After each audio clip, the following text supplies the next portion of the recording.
And Taro Adun, Commander. Our forward base has been established. The foolish Terrans continue to bring their forces to this platform. They will serve only to feed the Zerg swarm if we do not destroy them quickly.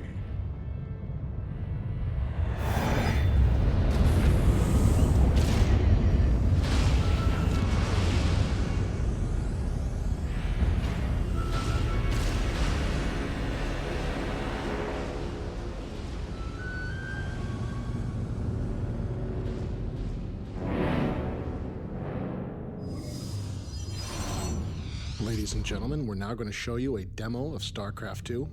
Before we begin today, I'd like to remind everybody this is a demo. This is still work in progress. We've got a lot of balance work ahead of us. Nothing you're going to see here today is final. We're going to begin today with these Protoss Zealots. This is a classic unit from the original StarCraft. You can see they're still armed with their powerful side blades, and they're still protected by a very tough personal body shield. By your will, Cassandra Templari. In StarCraft 2, the Zealots also have a special charge ability. This allows the Zealot to close quickly with his enemies. We stand as one. The Zealot's charge makes him extremely dangerous against ranged defenders like these Marines.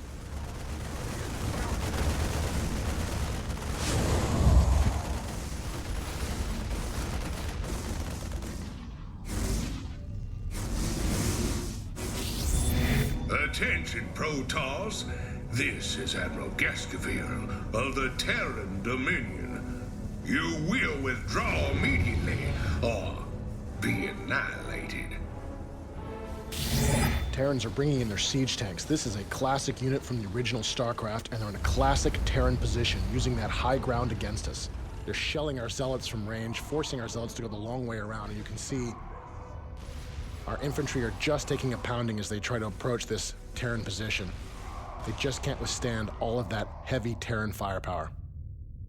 In order to attack a Terran position like this, that's so well defended, we're going to need to bring in another new Protoss weapon of war. After the destruction of Ire and the events of Brood War, the Protoss have been forced to adapt. They created these. These are the Immortals. They have a special type of Protoss shield. It's a hardened shield that activates only when the Immortal is struck by a very powerful attack. You can see the hardened shields are activating now, and they're absorbing most of this Terran fire. This makes the Immortal the perfect choice to assault this kind of defended Terran position.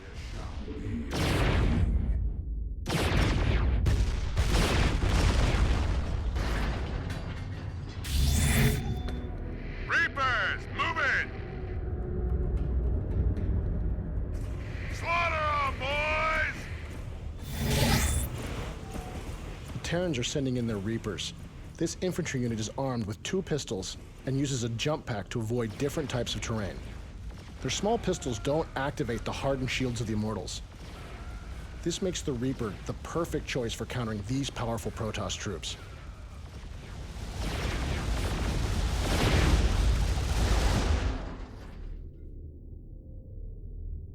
This kind of fast, bloody raid is something the Reapers really excel at. You can see how powerful they can really be hunting down slow-moving units on the field of battle. In addition, the Reapers can use their jump packs to be very effective base raiders.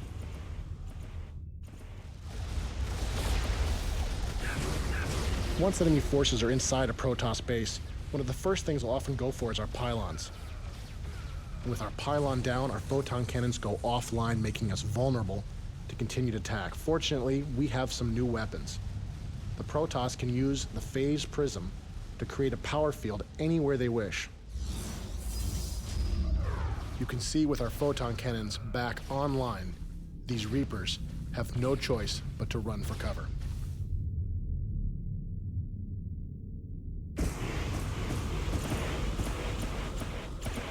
In addition to a number of new units, the Protoss also have access to some new mechanics. Protoss can use Warp-In to teleport units anywhere they want into pylon power. You can see here we've created some Stalkers. This is a new type of specialist Protoss Dark Dragoon. It's not very tough, but it does have a powerful weapon. In addition, it has a special blink ability that allows it to teleport a short distance anywhere it can see. This allows the Stalker to avoid certain types of obstacles.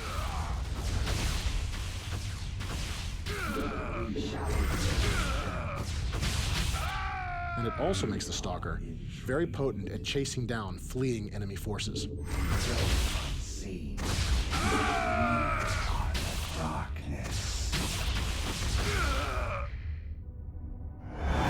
Zerg forces detected. Multiple contacts closing in on our position.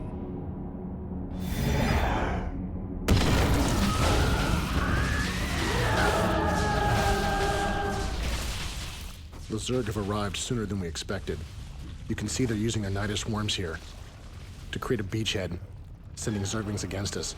You'll also notice that we're using our Stalkers here to blink away from these Zerglings. This is an example of how a skilled player can use the Stalker's blink ability to great advantage. Unfortunately, there's simply too many Zerglings for our Stalkers to survive. In order to deal with a Zerg infestation of this magnitude, we're going to need to bring in some additional reinforcements.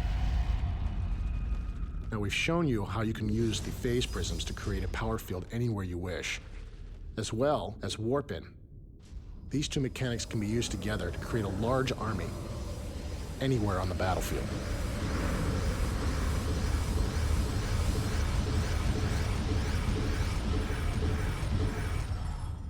We are the Blades of Ire.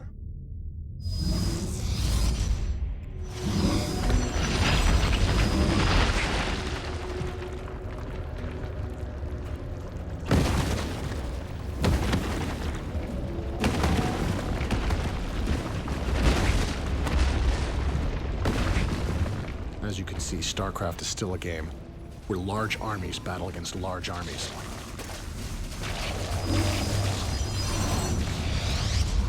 Our upgraded Zealots can hold the line here for a short time, but in order to really survive against this many Zerglings, we're going to need to bring in some additional firepower. These are the Colossus. They're powerful robotic units that can use their long legs to step up and down cliffs. In addition, they have a powerful beam that sweeps backwards and forwards, able to do large amounts of damage to small, swarming units like these Zerglings.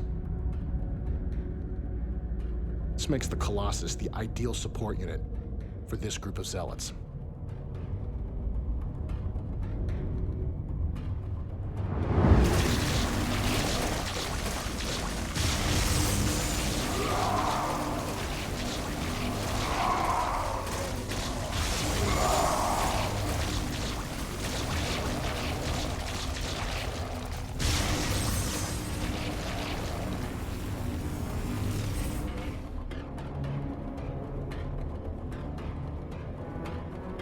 We are the Blades of Ire.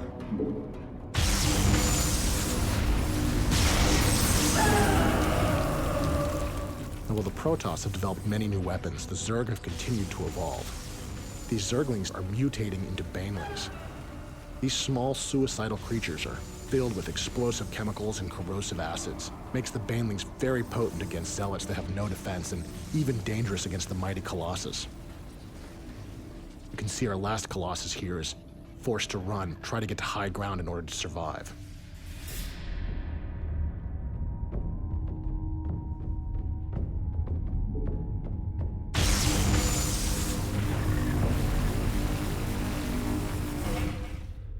The Colossus is using our new IK system to step up and down this cliff. It's just one example of the new types of technologies we're adding to StarCraft 2 to make the game more dynamic. Now, while the Colossus is very dangerous against ground targets, it's much more vulnerable to an air counterattack. This swarm of Mutalisks will quickly destroy our Colossus and then continue on to attack our base. We'll need to bring in some Phoenix. This is a new Protoss air superiority fighter. It has a special overload ability that allows it to fire its weapon at all nearby enemy forces. Unfortunately, after it overloads, the Phoenix goes offline for a short time. It can't move, it can't fight, and it's helpless against a counterattack. In the hands of a skilled player, the Phoenix can be extremely deadly. If you overload at the right time against the right enemies, you may destroy them all, and there will be no one left to take advantage of your temporary weakness.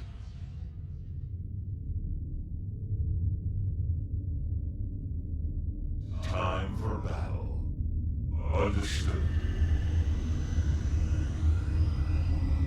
Done a lot of work on our terrain here in StarCraft 2. We've got our space platform here, and you can see we've also got a lot of great doodads in this environment, some wonderful texture work. You notice we've got a planet there and our deep sky in the background. There's some asteroids floating in the distance. This is just one example of the types of environments we want to create for StarCraft 2. For honor, on the wings of justice.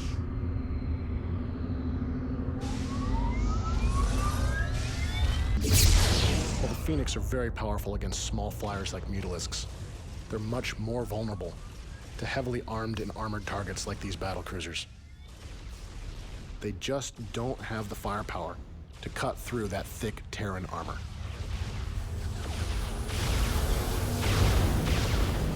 In order to deal with a battlecruiser squadron of this size, we'll need to bring in our warp rays. The warp ray is a specialist Protoss flyer that does additional damage the longer it fires at a single target. This makes the warp ray very potent against heavily armored targets.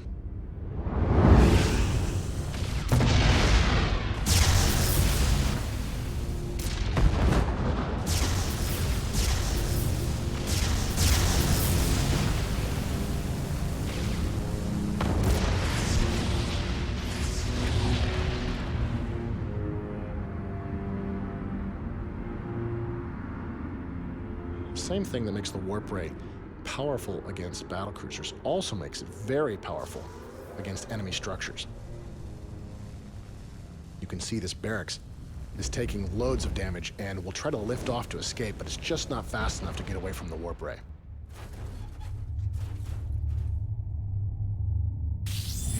All right, you alien freaks. You made your choice.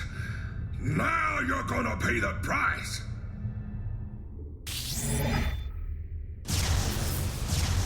The warp rays are very vulnerable to small units. You can see these Marines are coming in, and the warp ray is just wasting way too much of his damage firing at a single target. Makes the Marines a strong counter for the warp ray. You notice our physics system is in action there. As these warp rays die, their pieces fall down and slide down the ramp a little bit. It's just another example of the types of technologies we're adding to StarCraft 2. Now, with our warp rays destroyed, it looks like the Terrans are going to fortify their position here against us.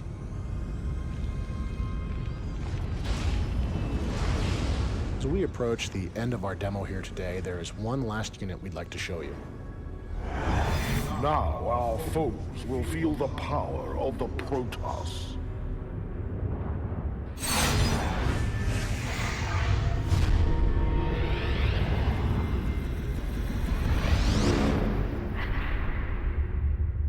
This is the Protoss mothership.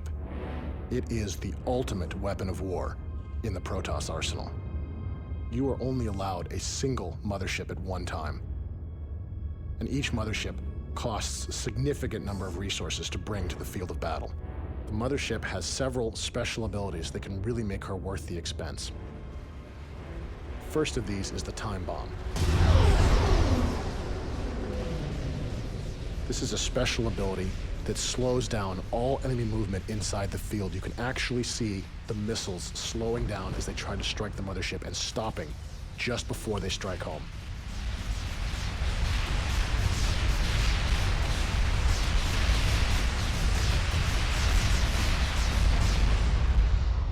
When the field goes off, the missiles fall harmlessly to the ground. This makes the mothership extremely potent against fixed base defenses like these missile turrets. In addition to her time bomb ability, the mothership also has a special attack that she can employ against ground targets. This is the Planet Cracker. Ordinarily, this would expose your mothership to significant enemy fire. But as you can see, these Marines simply don't have the firepower to punch through that thick Protoss shield.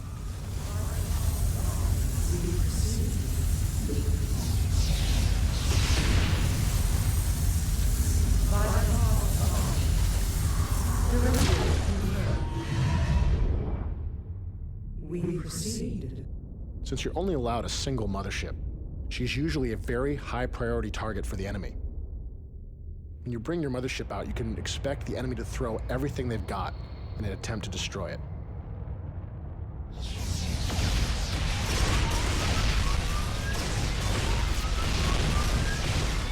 The motherships have a limited amount of energy, which controls how often they can use their special abilities. In a real game, this mothership would now be out of energy and very vulnerable to a counterattack, but since this is our demo, we're going to cheat a little bit here and give this mothership some additional energy. This additional energy will allow our mothership to employ her final ability. The mothership can create a black hole, which is extremely dangerous to enemy flyers.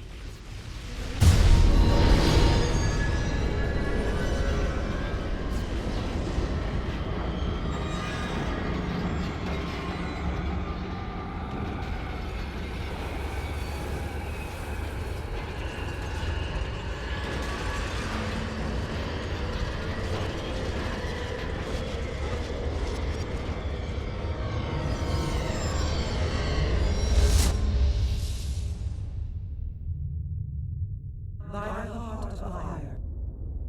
We proceed. Directive confirmed. The final battle is joined. Now is the time to bring our full strength to bear.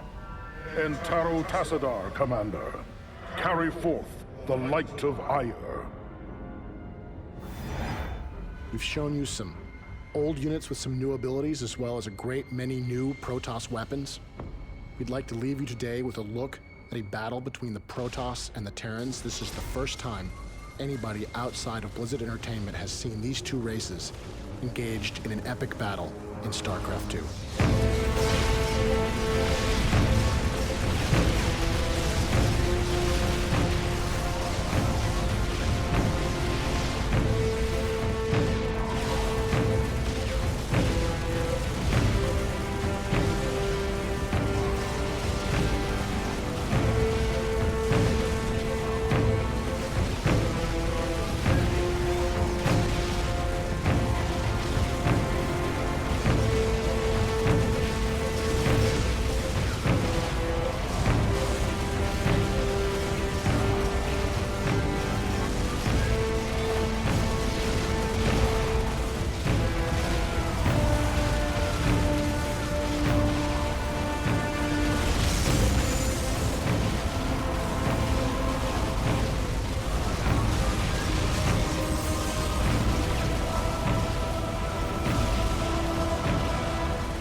Missile ready.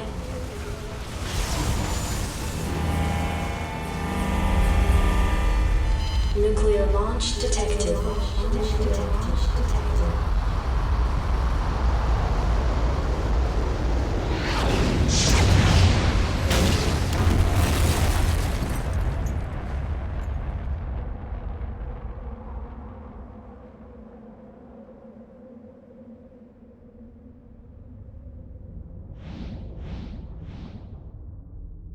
You called down the thunder.